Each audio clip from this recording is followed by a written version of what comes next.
Olá, que bom tê-lo conosco aqui no canal Em Família. Eu sou Francisco Júnior e juntos vamos estudar a Palavra de Deus nesta segunda, 7 de agosto. O nosso título, Unidos no Único Senhor. Vamos orar? Santo e eterno Deus, te agradecemos, Pai, por estar aqui juntos para estudar a Tua Palavra. Nos ilumina, nos dá sabedoria através do Santo Espírito para compreender essas lições. Te pedimos em nome de Jesus. Amém. Realmente, a nossa classe tem sido uma bênção. É muito bom ver os testemunhos, os comentários, o apoio, o incentivo que vocês dão para o canal. Não deixe de participar. Assista os vídeos, estude a lição diariamente, a Palavra de Deus, compartilhe com seus amigos, deixe aqui no nosso canal o seu comentário, a sua participação. Vamos ao estudo. No estudo de hoje, vamos ver que Paulo faz uma lista de 7 elementos nos quais os crentes podem ter a fé unificada. Ele começa: há um só corpo, um só Espírito, uma só esperança, uma só fé, um só Senhor e um só batismo. E ele dá destaque para o 7º elemento: um só Deus e Pai de todos. Ao falar sobre o último elemento, Paulo vai destacar a soberania divina e dizer que não há espaço para outras ideologias e falsas doutrinas. Ao tratar sobre a unidade da igreja, o autor da lição vai destacar 2 ideias. A primeira ideia é que a unidade é um fato espiritual enraizada nesses elementos. A segunda é que ela requer dedicação, requer esforço. É preciso a vontade humana para que Deus possa operar através de cada um. A pergunta número 2 diz assim: quais são os 7 elementos em apoio à união da igreja? Que pontos de vista Paulo quis apresentar com esta lista? O texto está em Efésios, capítulo 4, os versos são do 4 ao 6. Efésios 4, do 4 a 6, está registrado. Há um só corpo, um só espírito, como também uma só esperança para a qual vocês foram chamados. Há um só Senhor, uma só fé, um só batismo, um só Deus e Pai de todos, o qual é sobre todos, age por meio de todos e está em todos. A partir dessa leitura, nós podemos ver os 7 elementos aqui que Paulo relaciona um só corpo, um só espírito, uma só esperança, um só Senhor, uma só fé, um só batismo, um só Deus e Pai de todos. E a pergunta gira em torno de que ponto de vista Paulo quis apresentar nessa lista.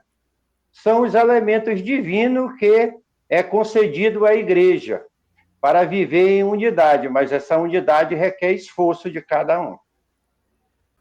Então, a partir dessa lista, nós vamos perceber elementos dados por Deus, concedidos por Deus, para a unidade da igreja. Né? Em torno desses elementos, a nossa fé se baseia, as pessoas se unem.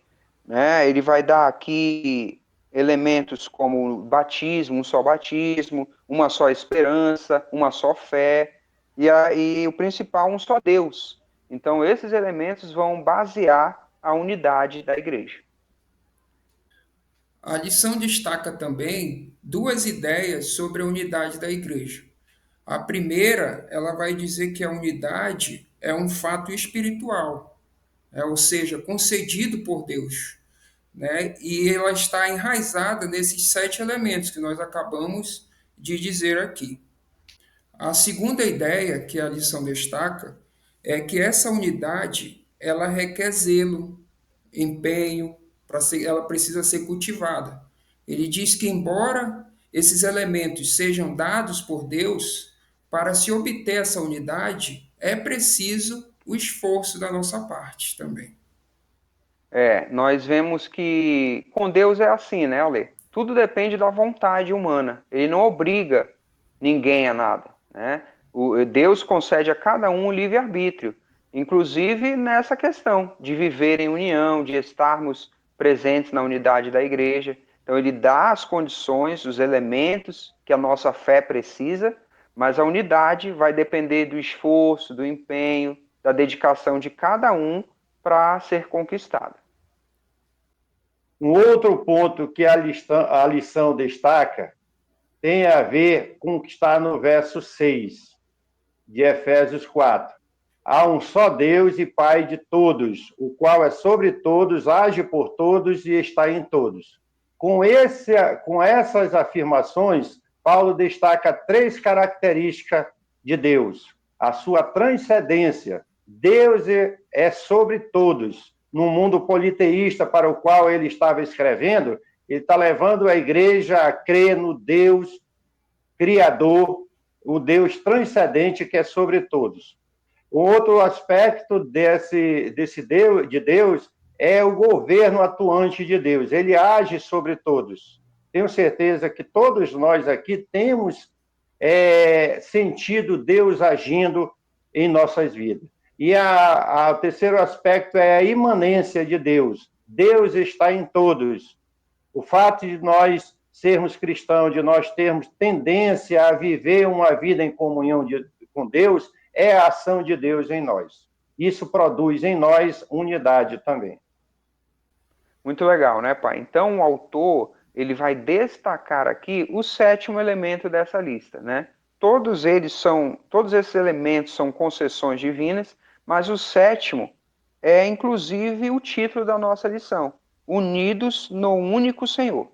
Então, esse elemento vai nortear a nossa fé e essa construção afasta qualquer argumentação panteísta, né, politeísta, de doutrinas, ideologias que afirmam que Deus está em todo lugar, está na natureza. Deus criou essas coisas, mas o nosso Deus é um único Deus. Estudar a palavra de Deus é muito bom, né? Olha só, se você gostou desse vídeo, não esquece de curtir. Você também pode nos seguir nas redes sociais e se inscrever aqui no canal. Não esquece de ativar o sininho para receber as notificações. Nos vemos na próxima lição.